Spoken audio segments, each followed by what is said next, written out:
गुरुर्ब्रह्मा गुरुर्विष्णू गुरुर्देवो महेश्वरः गुरु साक्षात् परब्रह्म तस्मै श्री गुरवे नमः।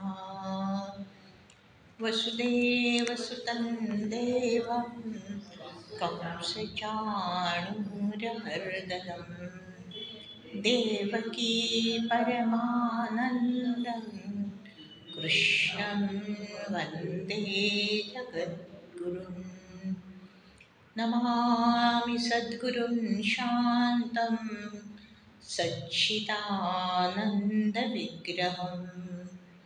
पूर्णब्रह्मपरानन्दम् ईशम् आळल्दिवल्लभम्। भगवान गोपाल कृष्ण महाराज की जय। संत ज्ञानेश्वर महाराज की जय। जय जय रघुवीर समर्थ। श्री गणेशाच्या चरणी, शांतेच्या चरणी, सद्गुरूचरणी मनोभावे नमन करून आज अत्यंत महत्त्वाचा दिवस आहे। संजीवन समाधी ज्ञानेश्वरांची एकादशी झाली, द्वादशीला पारणं झालं आणि त्रयोदशीला माऊलींनी काय केलेलं आहे, समाधीमध्ये प्रवेश केलेला आहे। महादेवाच्या तिथे त्या नंदीच्या तिथून प्रवेश करून शिळा लावून घेण्यात आलेली आहे। त्यावेळेस माऊलींनी 9वा अध्याय आपल्या समोर उघडा ठेवून तिथे बसलेले आहेत। तर असा अत्यंत प्रिय असणारा असा 9वा अध्याय समाधीच्या वेळेस सुद्धा माऊलींनी काय केलेला आहे, तो आपल्या समोर उघडून ठेवला। आता संजीवन समाधी काय ही घेताना म्हणजे आता त्यांनी संजीवन समाधी घेतली, आता आपण काय म्हणतो की जिवंतपणे घेतलेली समाधी असा आपण अर्थ लावतो। पण खरा त्याचा अर्थ असा आहे की संजीवन म्हणजे काय, जिवंतपणीच आत्मज्ञान होणं आणि त्यानंतर उरलेलं जीवन जीवनमुक्त अवस्थेत जाणं, त्यालाच काय म्हटलेले संजीवन समाधी। आणि ती कशी प्राप्त करायची, तर माऊलींचा अभंग आहे की समाधी साधन संजीवन नाम, की समाधी हे काय आहे, ही साधण्यासाठी संजीवन समाधी साधण्यासाठी साधन काय आहे, तर नाम, की नामाच्या साह्याने ही संजीवन समाधी प्रत्येकाला साधता येते। आणि त्याच्यासाठी प्रभावी साधन काय म्हटले तर नाम। आता 4 युग आहे आपल्याला माहिती, कृतायुग, त्रेतायुग, द्वापार आणि कलियुग। 4 युगामध्ये काय असतं, भगवंताच्या अवतार, त्यावेळेस त्यांचे काय असतात, रूप रंग सगळं वेगळं वेगळं असतं। जसं आपण म्हणतो की कृतायुगातला गणपती, त्याला किती हात होते, 16 हात होते। त्रेता याच्यामध्ये 8, द्वापार याच्यामध्ये 6 आणि कलियुगामध्ये 4 हात। तसा रंग काय आहे, अत्यंत गौर रंग कुठला, कृतायुगामध्ये। आणि कलियुगामध्ये कसा रंग आहे, श्यामल रंग। मध्ये कुठला आहे, पीत आहे। तर अशा निळा आहे थोडा, असं काय प्रत्येक युगाप्रमाणे साधन सुद्धा कसं असतं, वेगळं वेगळं असतं। सत्ययुगाचं साधन त्यावेळेस ध्यान धारणा असं होतं। त्यानंतर पुढच्या ह्याच्यामध्ये काय म्हटलंय, यज्ञ याग, त्याच्या पुढच्या युगाला पूजा पाठ, आणि आता या कलियुगामध्ये काय आहे तर नाम। आणि म्हणून माऊलींनी काय केलेलं आहे, माऊलींना स्वतःला हठयोग अत्यंत प्रिय होता। 6वा अध्याय सांगितले आत्मसंयम योग, पण सर्वसामान्यांना साठी त्यांनी काय केलेलं आहे, नाम हे साधन सांगितलेलं आहे। कारण प्रत्येकाला ते झेपतं, प्रत्येकाला करता येतं आणि त्याला कुठली बंधनं नाही आहे. म्हणून आज जो वारकरी संप्रदाय आज हजारोनी काय आहे अखंड नामामध्ये बुडलेला असतो. रोज त्यांचं आहे. रोज आता शेतकरी ते सगळे गावातले संपूर्ण दिवस काम करतात. पण संध्याकाळी कुठे देऊळ असेल तिथे सगळे जमून काय करतायत? भजन करतात. तर त्यांनी सगळा क्षीण निघून जातो. त्या नामाचं इतकं महत्त्व आहे. दिवसभराचा क्षीण जातो. परवा आम्ही आळंदीला गेलो होतो. त्या दिवशी म्हणजे पहिला दिवस होता. हे कार्तिक वारी सुरू झाली समाधीसाठी. आम्हाला माहीत नव्हतं. आम्ही किती गर्दी का इतकी गर्दी पाहिलं तर इतका भाव भक्ती, इतका म्हणजे ते बघून आपला पण काय होतं, आपला पण भाव वाढतो. आणि 1.5 तास त्या लाईनीत फिरत होतो. पण सतत जल्लोष चालला होता सगळ्यांचा. रामकृष्ण हरी, कोणी पाय ज्ञानेश्वर माऊली काय काय म्हणतायत आणि आपले काय चालतायत. त्याचा थकवा नाही, क्षीण नाही. माऊलीचं दर्शन होणार, किती भाव. हं? तर अशा या माऊलींनी म्हणून माऊलीत म्हटलं की ती कशी असते अगदी मायाळू असते ना, तिला आपल्या लेकरांची काळजी असते. आणि म्हणून नाम हे साधन प्रत्येकाला काय सांगितलं. आणि अशा या अत्यंत त्यांच्या प्रिय असणारा 9वा अध्याय, त्याच्यातलीच ओवी आज आपण चिंतनासाठी घेतलेली आहे. 9व्या अध्यायातली 209वी ओवी आहे. ओवी अशी आहे, कृष्ण विष्णू हरी गोविंद या नामाचे निखळ प्रबंध, माझी आत्मचर्चा विशद उदंड गाती. खूप सुंदर ओवी आहे. आता ओवीचा अर्थ आपण बघूया की कृष्ण विष्णू हरी गोविंद आपल्याला माहिती आहे. कोणाला काय वाटतं, कोणाला आवडतं श्रीकृष्ण, कृष्ण कृष्ण हरे हरे म्हणतात. हां, विष्णू विष्णू कोणी विष्णू सहस्रनाम विष्णूचं जप करतात, कोणी हरीचं नाम घेतात, कोणी गोविंदाचं घेतात. तर इथे माऊली काय म्हणतायत की ही 4 नामं वेगळी वेगळी आहे. म्हणजे काय आहे, प्रत्येकालाचा पिंड वेगळा असतो, त्याला श्रद्धा भाव वेगळा असतो. म्हणून कुठलंही नाम घ्या, पण तत्त्व मात्र एकच आहे. एकाच तत्वाची ही 4 नावं सांगितलेली आहेत. मग कुठलंही नाव घेताना पण कसं घ्यायचं नाव ते आपल्याला या ओवीत सांगतायत की कृष्ण विष्णू हरी गोविंद कुठले नाव घ्या, पण ते नाव घेताना या नामाचे निखळ प्रबंध असं. निखळ प्रबंध, निखळ म्हणजे त्याच्यामध्ये खळ. खळ म्हणजे काय, कुठे थांबायचं नाही आहे. काय, कुठे पॉज घ्यायचा नाही. ते नाम असं सतत कसं आहे गुंफलं गेलं पाहिजे प्रबंधासारखं. आता प्रबंध म्हटलं की हल्ली सगळ्यांना काय होतं, प्रबंध म्हणजे थिसिस असं म्हटलं जातं. पण माऊलींनी एवढ्या वर्षापूर्वी प्रबंध म्हटलंय की एकामागे एक गुंफत जाणं, त्याला काय म्हटलंय प्रबंध. जसं आता फुलं असतात, फुलांचा हार करायचा असेल तर एका मागोमाग एक अगदी व्यवस्थित काय केलं तर तो हार फुलं गुंफली जातात. तिथे मध्ये कुठेतरी जागा आहे का असं नाही होत, व्यवस्थित एकामागे एक. तसं हे नाम जे आहे ना ते कसं झालं पाहिजे, असं एकानंतर एक असं सुंदर एक लयीत गुंफलं गेलं पाहिजे. मग आता आपण म्हणतो, कारण आपण आपल्याला काय सवय असते, नाम सगळेजण घेतात, खूप घेतात. पण थोडंसं नाम घेतलं ना की कुठला तरी अपरा विचार मध्ये येतच, डोक्यामध्ये काहीतरी तिसरं येतच. तर माऊली ते इथे सांगते की कुठल्या म्हणजे आता काय येतो, म्हणजे कोणी व्यक्तीचा विचार येतो, भूतकाळात होत गेलेलं, भविष्य काळात अजून काय काय म्हणते जे आपल्या आजूबाजूला काय व्यक्ती अजून काय चिंता, काहीतरी त्यांचा विचार येऊन जातो, चाललंय ना. आणि मन कुठे भरकटतं, त्या व्यक्तीच्या विचारात. कधी काय होतं, काहीतरी परिस्थिती काहीतरीच आठवतं आपलं, त्यावेळेस अशी परिस्थिती होती, मग असं झालं तसं झालं, असं मध्येच काय आहे एकदम मन असं ह्याच्यात जातं. कुठे काही घटना घडलेली असते केव्हा तरी आणि ती एकदमच आठवते. खूप जण असं म्हणतात की हो मी नावाला तर बसतो अगदी अगदी पूर्ण निश्चयाने, पण काय होतं कळत नाही. काहीतरी काहीतरी भलते भलतेच विचारायला लागतात की जी कल्पना पण नसते आपल्याला. केव्हा काहीतरी घडलेलं ते एकदमच आठवतं. कारण काय होतं, जाणीवपूर्वक आपण सगळं थांबवलेले असतात विचार ना. आणि त्यामुळे सुप्त मनामध्ये आपल्या ते खूप भरलेलं आहे आपल्या, ते असं बाहेर यायला लागतं.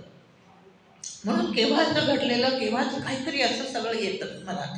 पण काय असतं की येऊन जाऊ दे, की येतात जातात त्याच्याकडे साक्षीभावाने बघायचं. की त्यामुळे काय आहे, जसा जसा काळ जातो ना, तसं ते सुप्त मन आपलं मोकळं होत जातं. आणि जसं मोकळं होतं ना, तसं ते शांत व्हायला लागतं. म्हणून इथे म्हणतायत की अशा घटनांचे, कुठल्या परिस्थितीचे, कोणाच्या व्यक्तीचे असे विचार येतात. हं? पण ते थोडा काळ तसा गेला की कसं नाम घ्यावं, तर अगदी एकामागे एक मध्ये कुठलाही विचार येऊ न देता नाम घेतलं गेलं पाहिजे. म्हणून नामाचं पण काय पथ्य आहे. नुसतं असं नाही की नाम कधीकडे बघतं करतं घेतं, त्यांनी काही नाही होणार.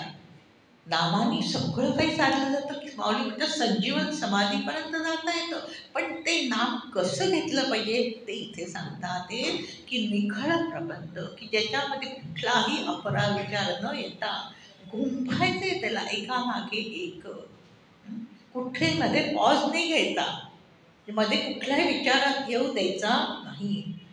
आणि पुढे म्हणतात, माझी आत्मचर्चा विशद उदंड गाती. माझी आत्मचर्चा. आता खूप सांगतायत काय, भगवंत सांगतायत की खरा मी कसा आहे. आता हे सगळे नाम दिले, कृष्ण विष्णू हरी गोविंद हे नाम आले, पण खरा कसा आहे तो आत्मस्वरूप आहे. ते तत्वरूपाने तो कसा आहे, तो आत्मस्वरूप आहे. तो सगुणात आला आणि मग त्याला हे सगळे एक एक नावं मिळाले. पण मी खरा कसा आहे, जसं आता श्रीराम आपण म्हणतो, श्रीराम हा दाशरथी राम, ईश्वर राम का आत्माराम. खरा तो कसा आहे, आत्माराम आहे. पण तो काय झाला, भक्तांच्या सोयीसाठी त्याने काय केले, अवतार घेतला की त्याचं नाम घेतावं, त्याचं रूप दिसावं, त्या रूपामध्ये तल्लीन राहावं, त्याची पूजा करता यावी. आता केवढा मोठा सोहळा होणार आहे पुढच्या महिन्यात अयोध्येमध्ये. केवढं त्या नामाचं वैभव. मग आता त्या ती मूर्ती आहे, त्या मूर्तीला सगळं काय शृंगार केला जातो सगळं.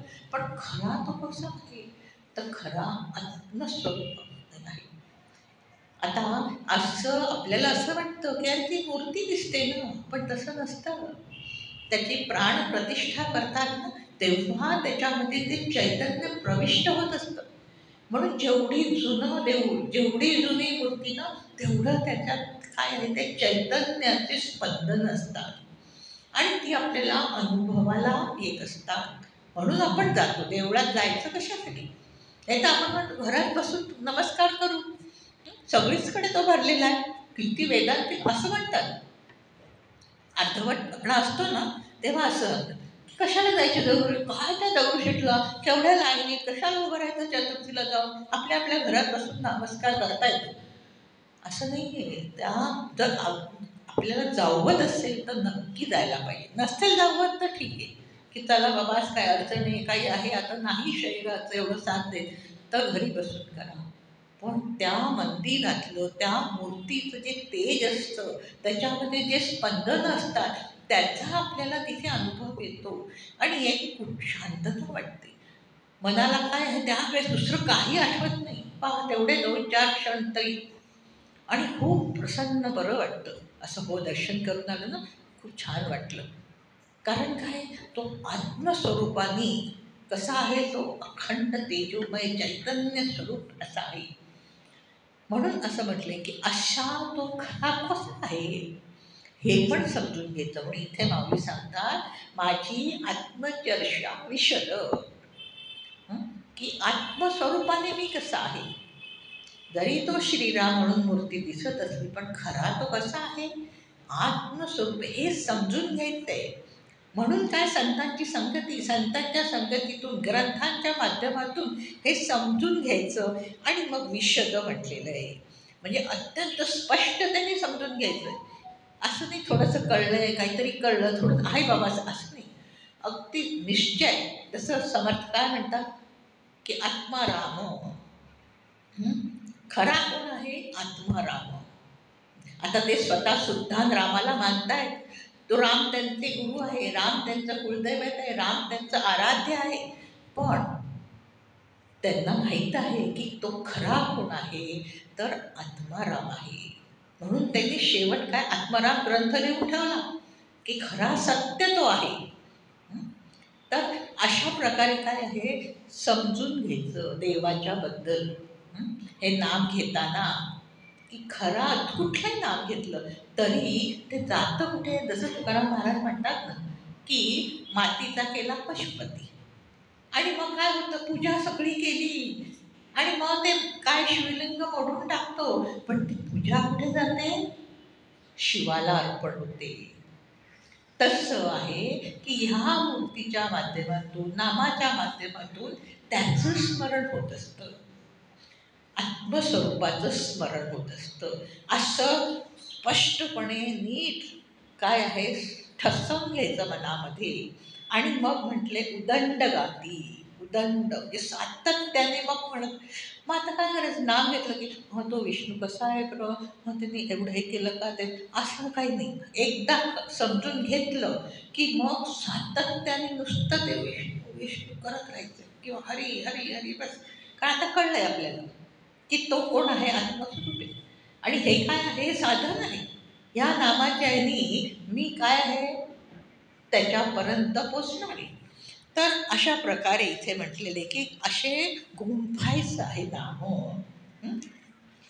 म्हणून आता थोडंसं म्हणून म्हटले की थोडा वेदांताचा हा विचार समजून घ्यावा लागतो.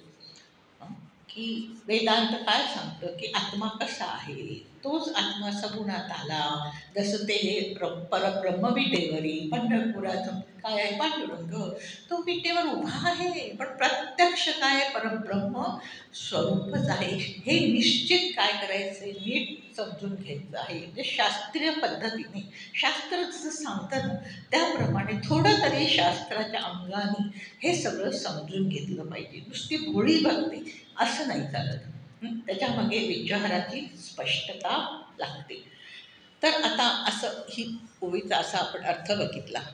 मग आता आपण जसं माऊली म्हणते तसं की कृष्ण विष्णू हरी गोविंद हे चार त्यांचं आपण समजून घेऊया स्वरूप.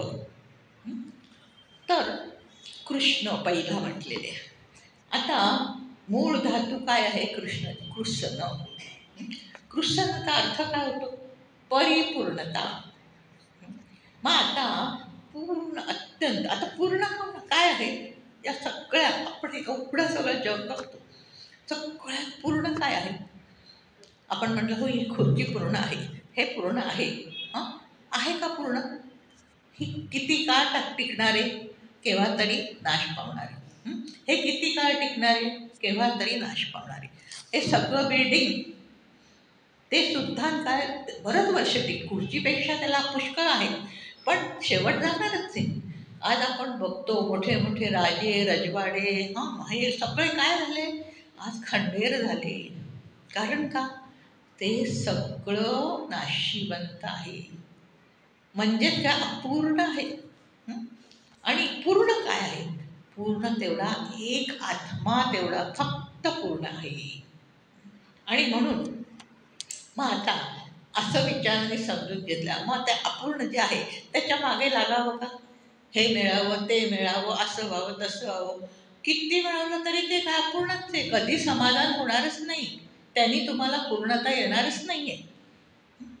आणि म्हणून इथे विचार असा करायचा शिकवताय की कृष्ण कृष्ण म्हणता म्हणता काय करायचंय, असं समजून घेतलं पूर्ण आहे. आणि कृष्णाचं नाम घेतलं की पूर्णत्वाकडे माझा सुद्धा प्रवास सुरू होतो. आणि म्हणून हे सगळे काय आहे, दुसरे सगळे कितीही प्रयत्न केले तरी पूर्णता येणार, अपूर्णता जाणारच नाही. म्हणजे ज्या दिवशी आपण जन्माला आलो ना त्या दिवसापासून अपूर्ण आहे. आणि त्यामुळे काय आहे की अशी ही जीवदशा अपूर्णता घेऊन आलो ना, त्या स्वरूपापासून ढळलो आणि काय झालं, स्वतःला समजू लागलो जीव म्हणजे एवढाच मी, या दया एवढाच मी, असा असा नसतो. त्याला म्हणतात जीवदशा. म्हणजे काय आहे की एवढा तो व्यापून आहे, पण मी काय म्हणतो, मी एवढाच आहे. म्हणजे हे काय झाले की अपूर्णतेकडे वाटचाल आहे ना. आणि म्हणून अशा अपूर्णतेतून पूर्णतेकडे जायचं या नामाच्या साह्याने. जसं उदाहरण आहे की थेंबटा सागरी मिळाला, एक गोड्या पाण्याचं सरोवर आहे. आता काय खूप वारा आला, तर पाणी काय झालं, उसळ्या घ्यायला लागलं. उसळ्या घेता घेता काय झालं, त्याच्यातला एक थेंब उडून बाहेर गेला, सरोवराच्या बाहेर गेला. आता जेव्हा तो परत थेंब सरोवरात येईल तेव्हा काय होईल, तो पूर्ण होईल. त्याच्यातून तो बाहेर गेला ना, अपूर्ण झाला ना. तसं हे आत्मस्वरूप आहे. त्याच्यातून काय झालं, हा एवढासा जीव या देहामध्ये आला आणि त्याला मी समजू लागला. म्हणून तो कसा झाला, अपूर्ण झाला. मग त्याला पूर्ण व्हायचं असेल तर काय केलं पाहिजे, एकच उपाय आहे की कृष्णाचं नाम घ्या, तर काय होईल, पूर्णत्वात करता वाटचाल सुरू होईल. आता म्हणजे हे जर कळलं ना, तर माणसं काय व्यवहारामध्ये सगळेजण पूर्णत्वासाठी सगळं प्रयत्न करतात. कारण मूळ स्वरूप काय आहे, पूर्ण आहे ना. आणि म्हणून प्रत्येकाची धाव कुठे, पूर्णत्वाकडे. पण ती काय होते, ती वाट चुकलेली असते. म्हणून आता पूर्ण होण्यासाठी किती शरीराच्या दृष्टीने आपण काय करतो, खूप प्रयत्न करतो पूर्ण होण्यासाठी, पण कधीच ते होणार नाही. म्हणजे आता काय की आता शरीर आपलं, प्रत्येकाचं शरीर वेगळे की नाही, बांधा वेगळा, रंग वेगळा, ते नाक डोळे वेगळे. आता किती वेळा वाटतं, कोणा असं वाटतं, अरे माझं असं नाही, पण त्यांचं किती, तसं मला नाक मिळालं असतं किती छान झालं असतं. तो रंग त्यांचा आहे तसा मला मिळाला असता तर.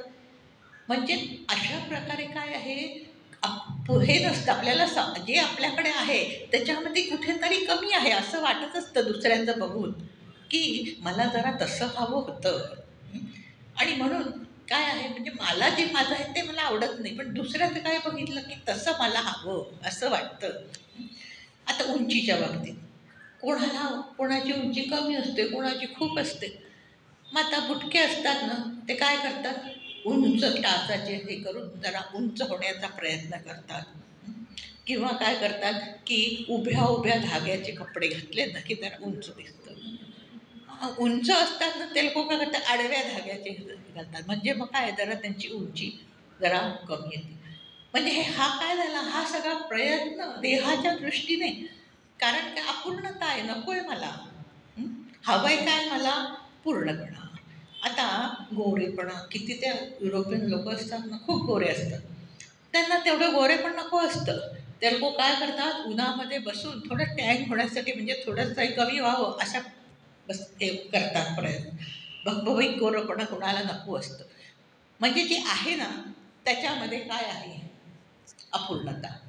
आता किती जण आज आपण बघतो, पार्लर केवढे सगळं आहे, सगळीकडे काय करतात की सगळं छान दिसावं, माझा रंग चांगला व्हावा म्हणून प्रयत्न. पण ते किती असतात, खूप तात्पुरतं असतं ना, ते कायम टिकतं का, नाही, थोड्या दिवसांनी पुन्हा होतं तसा परत जा. म्हणजे हे सगळी काय आत्मवंचना म्हटलेली आहे की हे सगळे. म्हणून त्याच्यासाठी उपाय एकच सांगतात की देहाच्या निरासे पाविते या ठाया. म्हणजे देहाचा निराश, म्हणजे देहबुद्धीचा निराश झाला तरच काय होईल, ही अपूर्णता जाईल. म्हणजे मी देह आहे ही इतकी घट्ट कल्पना आहे, आणि म्हणून मग मला असं व्हायचंय, तसं व्हायचंय, असं नटायचंय, तसं करायचंय, हे सगळं काय देहबुद्धीमुळे वाटतं. आता चांगलं राहायला पाहिजे, व्यवस्थित राहायला पाहिजे, हे सगळं बरोबर. पण देहाला जे किती महत्त्व दिलं जातं हल्ली आपण बघतो, त्या ह्यानी म्हटलेलं आहे की ते सगळं देहबुद्धीमुळे. कारण सगळं ते सत्य वाटते की मी म्हणजेच देह. म्हणजे शरीर मी वाटतो ना, त्याच्यामुळे काय आहे की ही सगळी वंचना चाललेली आहे. आणि म्हणून जसं जसं नाम घ्यायला लागतो तसं काय होतं, देहबुद्धी गलित होत जाते, कमी कमी होत जाते. आणि ते नाम कोणाचं आहे, ते आत्म्याचं आहे. आणि त्यामुळे त्या आत्म्याच्या तिथे काय व्हायला लागते, शुद्धता व्हायला लागते. आणि शुद्धता झाली की या स्तरावरून, देहाच्या स्तरावरून आत्म्याच्या स्तरावर हळूहळू जायला लागतो. हं? त्यालाच काय म्हटलेले, सहजतेचा स्तर. म्हणजे अगदी सहजता, म्हणजे इतकी देहबुद्धीतून हळूहळू निघून जातो ना, की असं पण मग राहत नाही की नाही मी आत्मा, मी आत्मा, असं पण काही नाही राहत. का मी देह हे पण नाही, काहीच नाही. अशी इतकी सुंदर एक अवस्था या नामाच्यामुळे होऊ शकते. म्हणजेच काय आहे की देहाचा जो अध्यास झालेला आहे ना, अध्यास म्हणजे काय, भास, ही देहच मी वाटतंय, त्यापासून काय आहे, ताटातूट होते. म्हणजे मी शरीरे या भावनेपासून हळूहळू हळू ताटातूट होते. इतकं नामात सामर्थ्य आहे. हं? आणि मग लक्षात आलं, जशी जशी काय आहे नामाने शुद्धता होते ना, बुद्धीमध्ये ही देहबुद्धी कमी झाली की त्याला शुद्धता म्हणतात. आता देहबुद्धीमुळे विकार येतात सगळे. हं? ते सगळे हळूहळू कमी होतात, म्हणजेच बुद्धी शुद्ध होते. अशी शुद्ध बुद्धी झाली की असा तर श्रवण आपण जे संतांच्या जवळ बसून श्रवण करतो ना, ते कळायला लागतं. मग आतमध्ये जायला लागतं की खरंच शरीर काय म्हणतात. तर पंचदशी या सगळ्या ग्रंथात शरीरात काय आहे, विकार आहे. किती विकार आहेत, 6 विकार आहेत. अगदी सुरुवातीला अगदी हे ऐकलं ना, तेव्हा काही लक्षातच नाही आलं. पण जसं हळूहळू ऐकत गेलो ना, तसं खरंच खरंच हे लावून बघतो, खरंच काय झालं. अस्ति जायते वर्धते, अस्ति म्हणजे अस्तित्व असतं त्याच्या गर्भामध्ये. मग काय त्याचा जन्म होतो, मग ते वर्धते वाढायला लागतं. मग काय त्याचा परिणाम होतो, बदल व्हायला लागतो. त्यानंतर काय होतं, क्षीयते, हळूहळू हळू त्याचं क्षीण होतं. आणि मग निर्यते, मरतं. मग हे खरंच आपण हे बघायला लागतो की हे जे संत सांगतात हे असंच खरंच अनुभवायला येते सगळीकडे. हे मग पटायला लागतं की खरंच. मग शरीर मी म्हणतो, पण शरीरात असं विकार आहेत. म्हणजे काय आहे, ते माझं खरं स्वरूप नाही. पुन्हा काय होतं, जसं तसं वृद्ध होत जातो ना, तशी इंद्रिय क्षीण होतात. मग आता कुठे काय, डोळ्याला नीट दिसत नाही, कानाला नीट ऐकू येत नाही. मग तेव्हा काय चिडचिड होते. सगळीकडे काय होतं, असं होतं की हे काय म्हणतील, ते काय म्हणतील. अरे पण ती इंद्रिय आहे, इंद्रिय क्षीण होणारच आहे. हा त्यांचा स्वभावच आहे. हं? शरीराचा हा गुणधर्मच आहे, तसं तसं राहतच नाही. आता कोणाचे राहतात, किती जण सांगतात आमचे अजून दात सगळे शाबूत आहेत, सगळं आम्ही छान खाऊ शकतो. अरे पण त्याच्यात काय मिरवण्यासारखं आहे. हं? त्याच्या कर्माप्रमाणे कोणाचे इंद्रिय छान असतात, कोणाचे इंद्रिय लवकर खराब होतात. पण हे काय, हे समजून घेतलं की शरीरात हे सगळे गुणधर्म आहे, असं होणारच आहे. आणि त्यामुळे मी शरीर नाही आहे. आणि मग मी कोण आहे, तर मी आत्मा आहे. जसं शांतीपाठात सांगतात की कसं आहे, तू आत्मा सत्य आहे आणि तुझं खरं स्वरूप तेच आहे. हे असं जर कोणी एखाद्या खेडवळ्याला सांगितलं, त्याला नाही पटणार. तो काय बोलताय तुम्ही, काय आम्हाला समजत नाही. पण जेव्हा काय आहे, हळू हळू हळू हे सगळं ऐकतोय, नाम घेतोय, हे अशी बुद्धी काय आहे, परिपक्वता यायला लागते. तसं त्याला कळायला लागतं की खरंच मी देह नाही. आणि त्यावेळेस इतका आनंद होतो, अरे आपण देह नाही आहे, आपण आत्मा आहोत. किती उंचीवर गेलो आपण, संतांनी आपला केवढं मोठ्या ह्याच्यावर बसवलं. आणि मग भीतीच निघून जाते. आणि देहाची सगळी भीती आहे ना, की त्याला काय अपंगत्व होईल, त्याला काय असं होईल, त्याला तसं होईल. आता काहीच नाही आहे, देहाचं पण आलंच आहे. असं असं झालं की काय होतं, खूप आनंदाच्या वाटेकरी होतो. म्हणून इथे इतकं सगळं काय आहे, कृष्णाच्या ह्याच्यातून हे समजून घ्यायचं की बुद्धीची किती वेळा काय होतं, बुद्धीचा सगळ्यांना खूप अहंकार होतो. माझी बुद्धी काय सांगावं, मी आत्तापर्यंत इतके निर्णय घेऊन एवढ्यातून एवढं निर्माण केलं. हं? पण ही बुद्धीचा जो अहंकार आहे ना, तो पण अपूर्णच आहे. जसं आमचे काका डॉक्टर होते, ते म्हणायचे की फक्त मला डॉक्टरीचं 40% ज्ञान होतं आणि त्याच्या ह्याच्यावर 30 वर्षभर भरून प्रॅक्टिस केली. असे किती क्षेत्र आहेत हे ज्ञानाचे, केवढ्या केवढ्या सगळ्या आहेत. अनेक अंगाने. आता सगळी कुठे येतात? सगळं ज्ञान असतं का माणसं एका क्षेत्रात पुष्कळ असतं, तरी एवढंच म्हणते, तरी ते 100% नसतंच. म्हणजेच काय आहे की त्या बुद्धीचा जो हा अहंकार आहे तो किती खोटा आहे. हं? एकदा काय झालं, शंकराचार्यांचं उदाहरण आहे. शंकराचार्य पाठ घ्यायचे. काय पाठ म्हणजे काय म्हणतो की निखळ वेदांत सांगितला जातो तिथे. त्यांचे सगळे शिष्य 5-10 शिष्य ते सगळे असे ऐकता ऐकता त्याच्यात असे तल्लीन व्हायचे आणि त्यांना वाटायचं काय आपल्या गुरुदेवांचं अगाध ज्ञान आहे. हा आत्मानंदाचा रस आपल्याला उठतात ते अगदी. शंकराचार्यांच्या एकदा लक्षात आलं. ते काय झालं, पाठ संपल्यावर सगळ्यांना नदीवर घेऊन गेले आणि नदीवर जाऊन त्यांनी काय केलं, एक पळीभर पाणी असं घेतलं आणि सगळ्यांना दाखवलं. बघितलं, एवढं माझं ज्ञान आहे.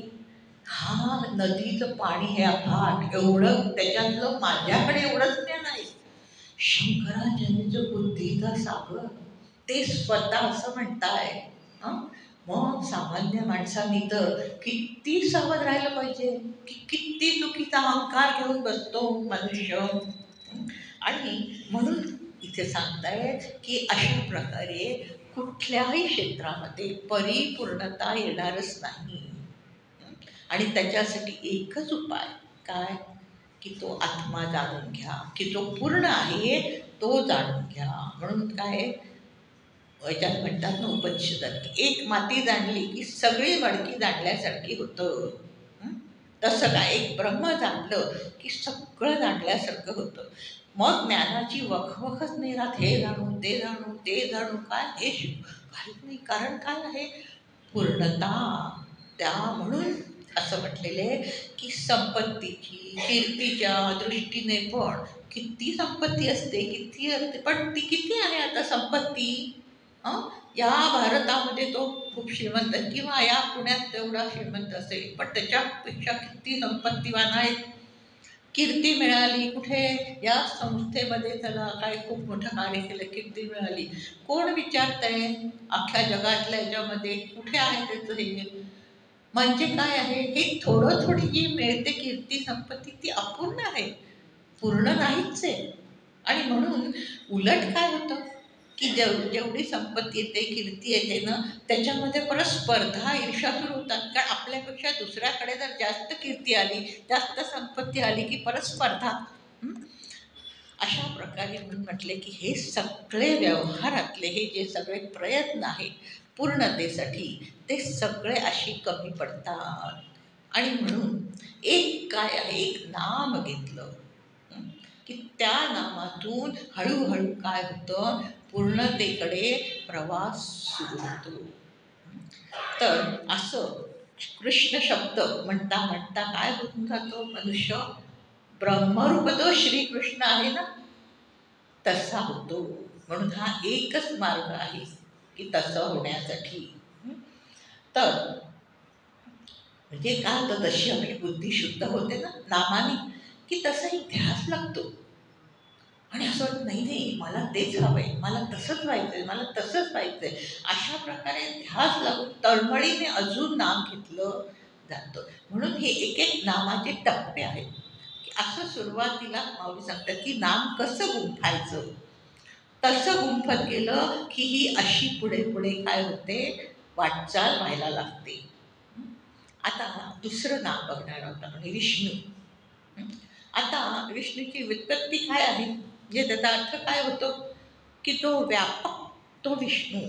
विष्णूचा अर्थ असा होतो व्यापक, की तो सगळीकडे व्यापून आहे.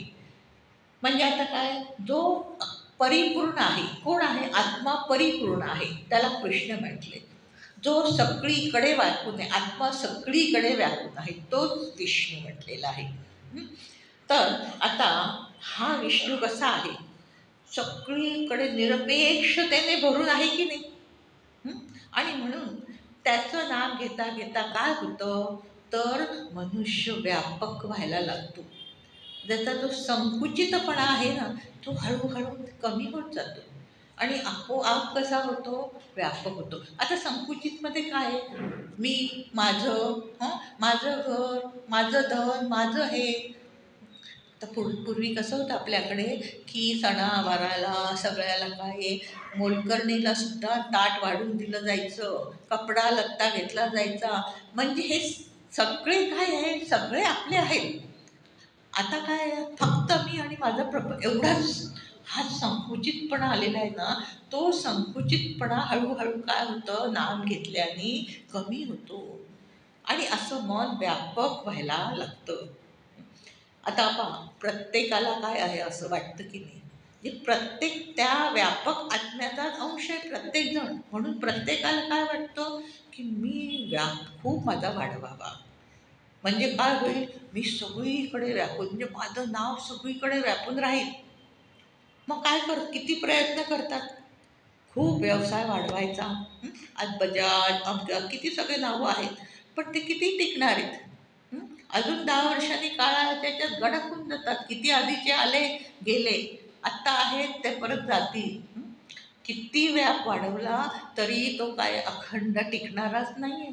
मित्रांचा, किती जणांना मित्रमैत्रिणींचा खूप व्याप असतो. अगदी माझे एवढे मित्र आहे, माझ्या एवढ्या इतकं त्याचं त्यांना काय क्रेज असते, की म्हणजे माझं काय आहे, खूप फ्रेंड सर्कल आहे. त्याच्यामध्येच त्याला खूप व्यापक होण्यात आनंद वाटतो. कोणी कोणी काय कीर्तीचाच व्याप वाढवण्यासाठी अखंड प्रयत्न करत असतात. इथे माझं नाव यावं, तिथे माझं नाव यावं, तिथे हे करावं ते. हं? आता हे सगळं घडवलं तरी सुद्धा काय होतं, कधीतरी मर्यादा येते ना. किती व्यवसाय वाढवला तरी मग हळूहळू तो झेपत नाही तेवढा. तेवढं मनुष्यबळ नसतं, तेवढं काय शरीर साथ देत नाही, काहीतरी काय होतं आणि त्याला मर्यादा येते, कमी करायला लागतो.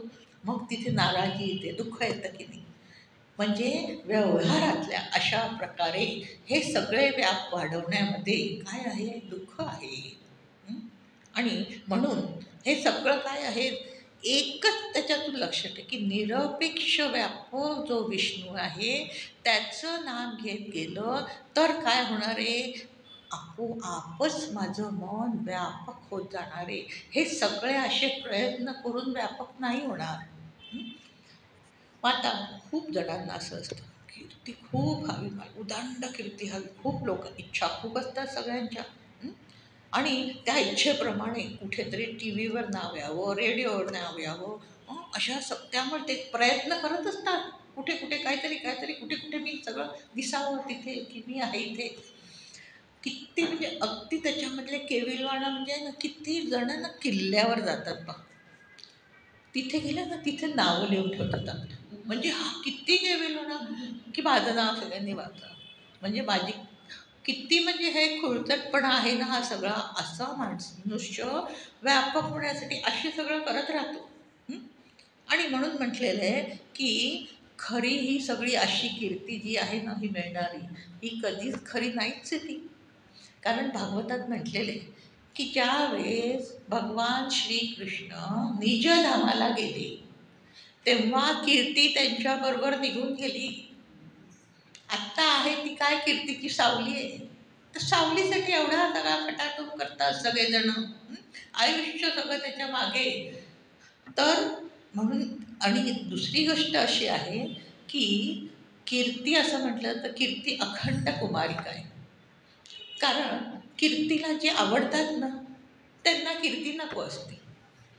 आणि कीर्ती ज्यांना हवी आहे ना ते कीर्तीला आवडत नाही. म्हणजे आता संत, ज्ञानेश्वर महाराज आहे, सगळ्यांना काय आहे, ह्या कीर्तीला हे सगळे खूप आवडतात. पण ह्या सगळ्यांना कीर्तीच नको आहे. आणि आता हे सगळे आत्ता म्हटलं व्यवहारातले आपली सगळी माणसं कीर्ती सगळी खटाटोप करतात, कीर्तीला अशी लोक आवडत नाही. त्यामुळे काय, ती अखंड कशी आहे, कुमारिका. म्हणजे याच्यातून लक्षात काय घ्यायचं, की अशा प्रकारे व्यापक होण्याचे कितीही प्रयत्न केले तरी काय आहे, व्यापकता येत नाही. थोडंसं कुठेतरी मिळतं आणि त्याच्यात अहंकाराने पुन्हा मनुष्य इतकं घुसमुसतो आणि त्याच्यामुळे पुन्हा पुन्हा जन्ममरण करत बसतो. त्याच्याऐवजी माऊली म्हणतात की विष्णूचं नाम घ्या, रोज नियमाने विष्णूचं नाम घ्या, तर काय होईल, शुद्धता होईल आणि एकरूप होईल. हं? आणि खरी कीर्ती त्याच्यात आहे, भगवंताशी विष्णूशी एकरूप होण्यामध्ये. जो होतो ना एकरूप, तो कीर्तिवंत होऊन जातो. आता माऊलीची कीर्ती किती आज 800 वर्ष झाले तरी गेली का? कारण का झालं, कीर्तिवंत ते झालेले आहे. म्हणून अशा प्रकारे असा विष्णू तत्वाचा नीट असा अभ्यास करायचा, विचार करायचा आणि मग त्याचं नाम घ्यायचं. तर काय होतं की हळूहळू त्याच्याशी एकरूप होण्याची व्यवस्था कशी आहे ही लक्षात येते. आता तिसरं नाम आहे हरी. हरी म्हणजे काय? हरी असं म्हणजे किल हरती असं म्हणतात, की काय जो हरण करतो तो हरी. आता काय हरण करतो? तर म्हटलं दुःखाचं हरण करतो. हरीचं नाम घेतलं की दुःख सगळी जातात. पण आता नुसतं दुःख जात नाही. तो असा हरी आहे की दुःखाचं तर हरण करतो, पण त्याच्याबरोबर का सुखरूपत्व देतो. असा तो हरी आहे. दुसरं काय करतो? अज्ञानाचं हरण करतो. आता नुसतं अज्ञान काढतो का? अज्ञान म्हणजे काय? की हरीचं नाम घेत गेलं, आपण म्हटलं की बुद्धी शुद्ध होते आणि शुद्ध बुद्धीला कळायला लागतं की ह्या सगळं देहाला धरून हे सगळं माईक आहे. सगळं उत्पन्न झालंय, नाश पावतंय, म्हणून त्याच्या ममत्वात आसक्तीत अडकायचं नाही. आणि मग त्याचा लोभ मोह ठेवला की काय होतं, काम क्रोध हे सगळे विकार येतात, वासना येतात. आणि म्हणून काय आहे, हे सगळं कसं करायचं आहे, तर नाम घेता घेता घेता हळूहळू हे अज्ञान आहे, गेला काय अज्ञान म्हणजे काय, हे असं सगळं मला हे वाटतं आणि ह्याच्यात जो गुंतून राहतो हेच अज्ञान आहे. पण ते अज्ञान निघून जातं.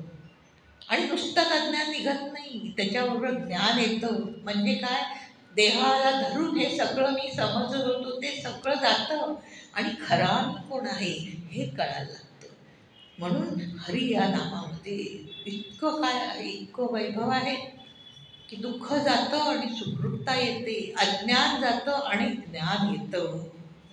आणि म्हणून असं म्हणतो की जे जे काय आहे आपल्याला, आपण पण जे जे कळत नाही ना ते सगळं कळावं असं आपल्याला वाटत असतं की नाही. जे बघता येत नाही ते हे बघायला जाऊ, ते बघायला जाऊ. पण वास्तविक खरा जो आत्मा तो सगळीकडे भरलेला आहे, सच्चित आनंद स्वरूप असा तो आहे. त्याला बघावंसंच नाही वाटत कोणाला, आणि त्यालाच कळून घ्यायचं ते पण नाही वाटत. आणि भलतं भलतं सगळं, हल्ली तर किती चाललेलं, हल्ली तर केवढ्या टूर असतात ना, सगळ्या कंपन्या, ट्रॅव्हल कंपनी इकडे जातात तिकडे जातात, हे बघून आलं ते बघून आलं. पण ते बघावं नाही असं नाही, पण त्याच्या जोडीला खरा जो सच्चित आनंद जो आहे त्याला पण बघावं असं वाटायला पाहिजे ना. म्हणून असं म्हटलेलं आहे विभूती योगामध्ये की जेव्हा आपण हे सगळं असं त्याचं वैभव बघतो ना या सृष्टीमध्ये, इकडे बघाल ते ते बघताना त्याची आठवण आली पाहिजे की काय ह्यांनी निर्माण केलंय, वा वा काय सामर्थ्य संपन्न आहे हा. असं ते बघायला गेल्यावर त्याची अशी आठवण करायला पाहिजे की इतका तो श्रेष्ठ आहे. आणि असं त्याचं महत्त्व पटलं की त्याच्याबद्दल काय होतं, प्रेम निर्माण होतं. म्हणून असं म्हटलं की जो सत खराच आहे, अखंड आहे, कधीही त्याचा नाश नाही आणि तो माझ्या जवळ सतत आहे. आता तो सतत आहे म्हणून काय, मला सारखं काय जिवंत राहावंसं वाटतंय. सतत मला हे जाणून घेऊ, ते जाणून हे कळतंय, ते तो आहे म्हणून कळतंय हे सगळं. आणि सारखं काय आनंद हवा आहे, प्रत्येकाला आनंद हवा आहे की नाही, सगळी वाटचाल आनंदासाठी आहे. कारण तो इथे माझ्या इथे आहे आणि तो असा आहे. आणि म्हणून अशा सगळ्या काय आहे माणसाला प्रवृत्ती होतात, पण त्याला जाणावं की नाही असं म्हणतात. आणि म्हणून काय आहे की सुखरूप असा जो आहे त्याला जर जाणायचा प्रयत्न करायला लागलो ना, तर ही जी जीवदशा आहे ना, ती जीवदशा हळूहळू निघत जाते. म्हणजे हा संकुचितपणा आहे ना, मी आणि माझं हे विणून घेतलंय आपण आपल्या बाजूला. म्हणजे ईश्वराने ही सगळी सृष्टी निर्माण केली. पण जीवाने काय केलं, त्याच्यामध्ये आपली स्वतःची सृष्टी निर्माण केली. माझा प्रपंच, माझे नातेवाईक, माझं घर, माझे दागिने, माझी सत्ता, माझी संपत्ती, हीच त्याला काय करते, बांधते, त्याला अशी संकुचित ठेवते. आणि तेच संकुचितपणा काय होतं, हे माझं माझं काहीच नाही आहे खरं. हे सगळं व्यवहारात लागतं, जीवन जगायचं हे लागतं, पण तिथे माझं काही नाही आहे हे कळणं, हे जेव्हा ही काय आहे अशी बुद्धी यायला लागते ना, तेव्हा जीवदशा हळूहळू गलित होते आणि तो आपोआप व्यापक होतो. हं? कारण आता हे जो मनुष्य जन्म आपल्याला आलेला आहे प्रत्येक, तो पाप आणि पुण्य अचानक समान होतात असं आहे. किती काय किती योनीमध्ये तो पाप भोगत असतो. किती योनी आहेत, 84 लक्ष योनी म्हटले, ते भोगतात तिथे पाप असतं. आणि ह्या देव यक्ष गंधर्व किन्नर ह्या सगळ्या काय पुण्य योनी आहेत, त्याच्यामध्ये पुण्य भोगत असतात. असं काय जसं भोगतो ना तसं कमी होतं, पाप भोगून कमी होतं, पुण्य भोगून कमी होतं. आणि एके दिवशी अचानक पाप आणि पुण्य समान होतात आणि मनुष्य जन्म मिळतो. म्हणून किती दुर्लभ आहे ना मनुष्य जन्म, असा नाही मिळत सहसा. मग असा हा मनुष्य जन्म मिळाला म्हणजे पाप 50 पाप 50 पुण्य, म्हणजे जेवढं सुख आहे तेवढं दुःख पण आहे. हं? तेवढं पण ते पण भोगावंच लागणार आहे, कारण तेवढे पाप आहे तेव्हाच तो जन्म झालेला आहे. त्याच्यासाठी म्हणून एकच उपाय की आपल्याला दुःख नको असतं, आपल्याला फक्त सुख हवं असतं. आणि मग खरंच सुख हवं असेल तर जो आत्मा सुखरूप आहे त्याचं काय करायचं आहे, त्याला जाणून घ्यायचं आहे, त्याच्याशी एकरूप राहायचं आहे. आणि तेच हरीच्या माध्यमातून, हरिनामाच्या माध्यमातून काय होतं, होता येतं. म्हणजे ज्ञानरूप होतो. जेव्हा कसा होतो, सुखरूप ज्ञानरूप आनंदरूप असा जो हरी आहे त्याला जाणलं, त्याच्याशी एकरूप झालं. म्हणून नाम घेताना काय तर रोज त्याच्यात तल्लीन झालं पाहिजे. आणि जेवढा थोडा वेळ का होईना जेवढं तल्लीनता होते ना, तेवढं तेवढं तिथे आत्मस्वरूप प्रगट होत असतं, म्हणजे थोडा थोडा आनंद वाढत असतो. आणि असं करता करता हळूहळू काय, सगळं जे आपल्या याच्यामध्ये जे अज्ञान आहे ते सगळं निघून जातं आणि पूर्ण तो ज्ञानस्वरूप होऊन जातो. आणि म्हणून इथे म्हटलेलं आहे की जसं अशा एका बाजूला हरीचं नाम घ्यायचंय आणि एका बाजूला हे सगळं समजून घ्यायचंय की असा तो आत्मस्वरूपाने हरी आहे. आणि त्याच्यामुळे ही सगळी त्याची व्यवस्था आहे. प्रत्येकाचं प्रारब्ध इथे जेवढे बसलेले माझ्या सकट सगळ्यांचं प्रारब्ध वेगळं आहे की नाही. मग आता ती काय आहे, त्यांनी त्यांनी ज्यांनी जशी कर्म केली आहेत ना तसं त्याच्या वाट्याला प्रारब्ध आलेलं असतं. आणि म्हणून ती ईश्वराची व्यवस्था आहे. आणि ती आनंदाने स्वीकारायला शिकायचं. नुसतं नाम नाही घ्यायचं, नाम घेता घेता हा विचार ठेवायचा की ते त्या हरीने माझ्या वाट्याला आत्ता असं दिलंय बरं, तसंच आत्ता असं दिलंय बरं तसं. अशा प्रकारे ते काय करायचं आहे की स्वीकारत जायचं प्रारब्ध आणि काम करत जायचं. म्हणून त्याच्यासाठी एक उपाय सांगितलेला आहे की सतत काय सकाळपासून तुम्ही हरिस्मरणात सगळं काम करा. सगळ्या ज्या प्रसंग येतील घटना येतील त्या सगळ्या काय होईल त्याच्यामध्ये जराही दमछाक होत नाही. माझ्या अनुभवाने मी सांगते, असं नाही नुगात मी नाही बोलत. काय अगदी सुरुवातीला म्हणतो ना की आपल्याला सगळ्यांना की आता हळूहळू इंद्रियांचे का तर थकून जातो काम करताना, की थकायला होतं होत नाही. पण तेच तुम्ही कुठलं तरी एखादा अभंग गुणगुणत काहीतरी नामस्मरण गुणगुणत करत गेला ना, कळत नाही 2 तास केलं काम, पण ते काम केलं असं वाटत नाही आणि थकवा येत नाही. इतकं हरीच्या नामाचं काय आहे, महत्त्व आहे. हा अगदी अनुभव आहे आपला. हं? आणि म्हणून इथे सांगतात की असं त्याच्या नामामध्ये सगळं करत गेलं, की आता मी म्हटलं की पाप आणि पुण्य दोन्ही समोर येतातच प्रारब्धाप्रमाणे. मग त्या ह्याच्यामध्ये त्या हरीच्या नामाचा आधार मिळालेला असतो. त्यामुळे एक काय होतं, एक सामर्थ्य येत असतं. जेवढं नाम घेतो ना आपण, तसं एक मनाची अशी एक धैर्य येतं मनाला, एक सामर्थ्य येतं. आणि म्हणून कुठल्याही परिस्थितीमध्ये चलित होत नाही. असं आलंय, तो पण काळ जाणार आहे. सुखाचा काळ पण जातो, दुःखाचा काळ पण संपतो. काहीच कायमसाठी टिकत नसतं. पण त्याच्यामध्ये धैर्याने तोंड देता येतं आपल्याला. म्हणून समर्थ काय म्हणतात, उपासनेचा आश्रयो उपासनेविण निराश्रय. उपासना ही आपल्याला खूप आधार देते. ज्याला जी सवय असेल ना, तर रोज उपासना करायची, त्याच्यासमोर मोठा डोंगर आला, म्हणजे असं काही घडलं तरी सुद्धा काय, तो धैर्याने त्याला तोंड देऊ शकतो. असा काय आहे या नामाचं महत्त्व आहे. आणि म्हणून म्हटलेले की परीक्षेचा काळ असतो. जीवनामध्ये परीक्षेचे काळ येत असतात आणि त्याच्यामध्ये त्याला घट्ट धरून चालत राहिलो ना, ती परीक्षा सहज पास होतो. आणि त्याचा परिणाम काय होतो, जो आनंद स्वरूप असा जो हरी आहे ना, त्याची प्राप्ती होते. भगवंत इतका दयाळू आहे की तो अशा परीक्षा बघतो की सगळ्या ह्याच्यात पण तो काय आहे, माझा आधार धरून वाटचाल करतोय ना जीवनामध्ये, त्याच्यावर तो लगेच कृपा करतो. आणि कृपा म्हणजे काय, काहीतरी भौतिक तरी तुमचं सगळं चांगलं करतो असं नाही, स्वतःच काय होतो त्याला प्राप्त होत जातो. म्हणजे तो आहे कसा आनंद स्वरूप, असा तो त्या भक्ताला आनंद स्वरूप करून टाकतो. किती संतांचे चरित्र आहेत. आपण जेव्हा असं बारकाईने बघतो तेव्हा लक्षात येतं, प्रत्येकाला परीक्षा द्यावी लागलेली आहे. पण त्याच्यात त्यांनी सोडलेलं नाही आहे भगवंताला. तर काय झालेलं आहे, आनंद स्वरूप होऊन गेले. हं? असा हा हरी आहे. म्हणून म्हटले की असं हरीचं समजून घेऊ काय व्हायचंय, आनंद स्वरूप म्हणजे ज्ञानस्वरूप होऊन जातो. आता चौथा म्हटलंय गोविंद. हं?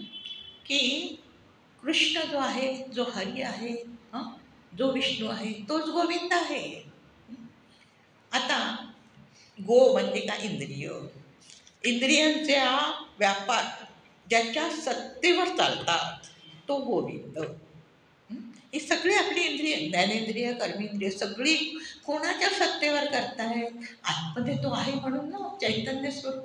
तो निघून गेला, सगळी इंद्रिय आहेत, डोळे आहेत सगळं, पण ते काय शव पडलेलं आहे, त्याला काही दिसत नाही, त्याच्या हाताने काही करते काहीच नाही आहे.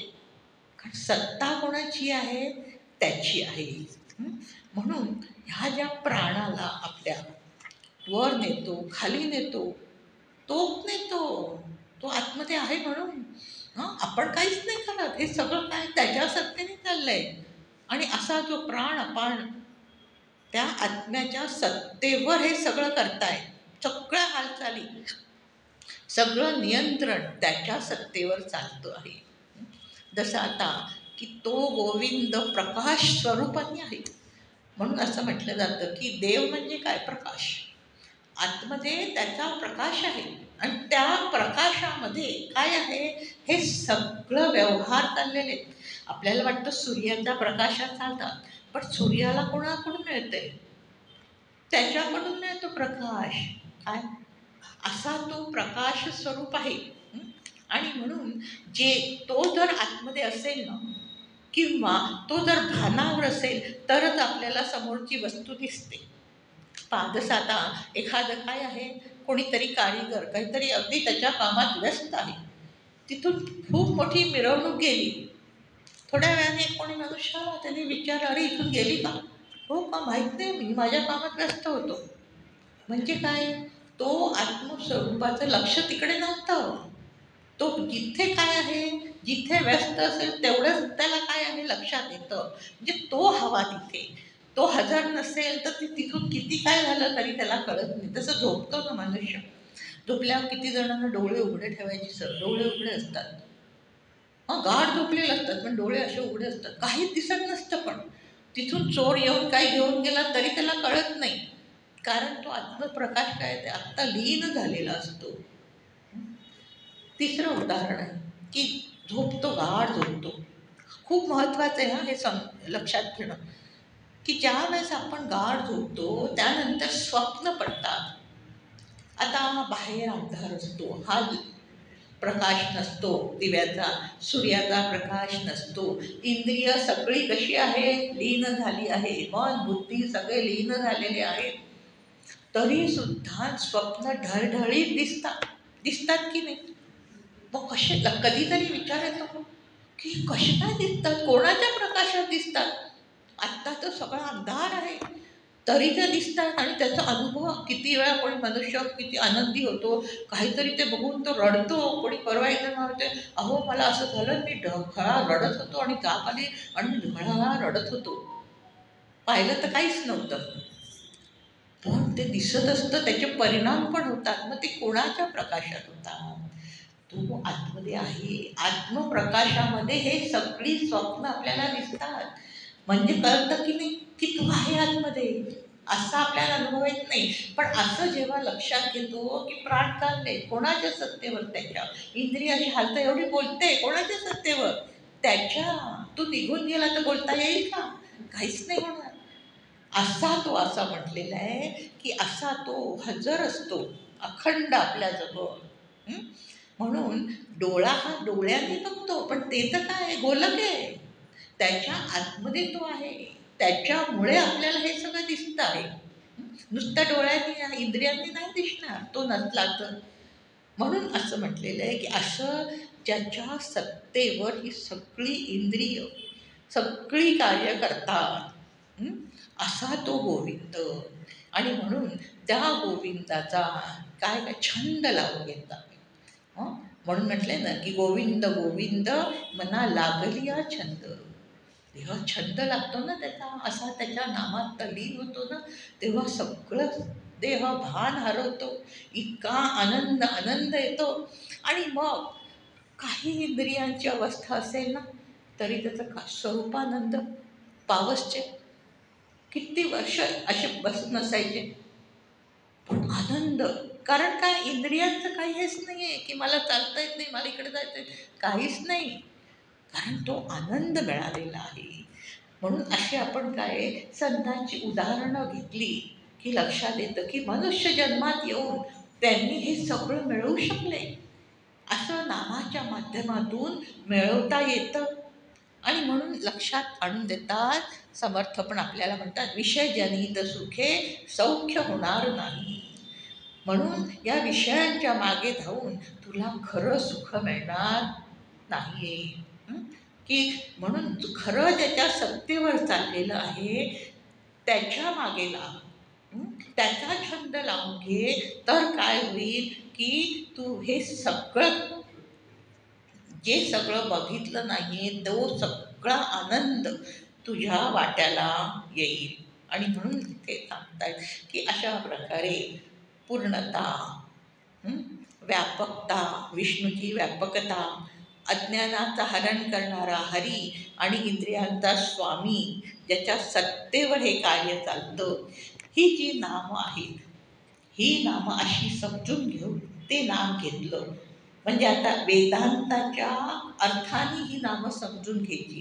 कारण पौराणिक नामाचा अर्थ परत वेगळा असतो. पौराणिक नामामध्ये विष्णू आपण म्हणतो किती सगळे त्याचे उपद्व्याप केले, काय काय सगळं असं आहे. म्हणून हा जो स्तर असतो काय की एक पुराणाचा, त्या पुराणाच्या मध्ये काय करतात, नामस्मरण खूप करवतात पहा, मध्ये मध्ये नामस्मरण करतात. कारण त्याच्यामुळे काय होतं, बुद्धी शुद्ध होते. की बुद्धी शुद्ध झाल्यामुळे स्तर वाढतो. दुसरा म्हटलंय कीर्तनाचा.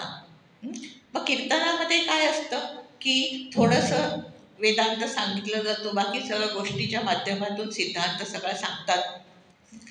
तिसरा प्रवचन असतं, त्याच्यामध्ये एखाद दोन दृष्टांत असतात, बाकी सगळा वेदांत असतो. हे आता समजून घेण्याची पात्रता वाढते. आणि चौथा पाठ निखळ वेदांत. त्याच्यासाठी म्हणून म्हटलेले आहे की अशा प्रकारे नामस्मरणाने हळूहळू बुद्धीचा स्तर वाढत जातो आणि मग जे खरंच जो सुखरूप जो आत्मा आहे ना, तो असा कळायला लागतो, आकलन व्हायला लागतो, म्हणून असा विकास होत जातो. इतकं नामाचं मध्ये काय आहे, सामर्थ्य आहे. आणि म्हणून माऊलींनी या अध्यायामध्ये इतकं नामाचं महत्त्व सांगून सगळ्यांनी त्याचा आधार घेऊन उद्धरून जावं अशी आपल्याला काय आहे दृष्टी दिली. आणि म्हणून आज संजीवन समाधीच्या निमित्ताने माऊलींचे हे विचार त्याचं चिंतन करून आपण काय आहे आपल्याला थोडी प्रेरणा व्हावी, आपल्याला त्यांचे आशीर्वाद मिळावे अशा दृष्टीने आपण काय करू त्यांच्या ठिकाणी नतमस्तक होऊया आणि झालेली सेवा माऊली चरणी अर्पण करते आणि ते थांबूया. जय जय रघुवीर समर्थ पुंडलिक वरदा हरी विठ्ठल श्री ज्ञानदेव तुकाराम पंढरीनाथ भगवान की जय.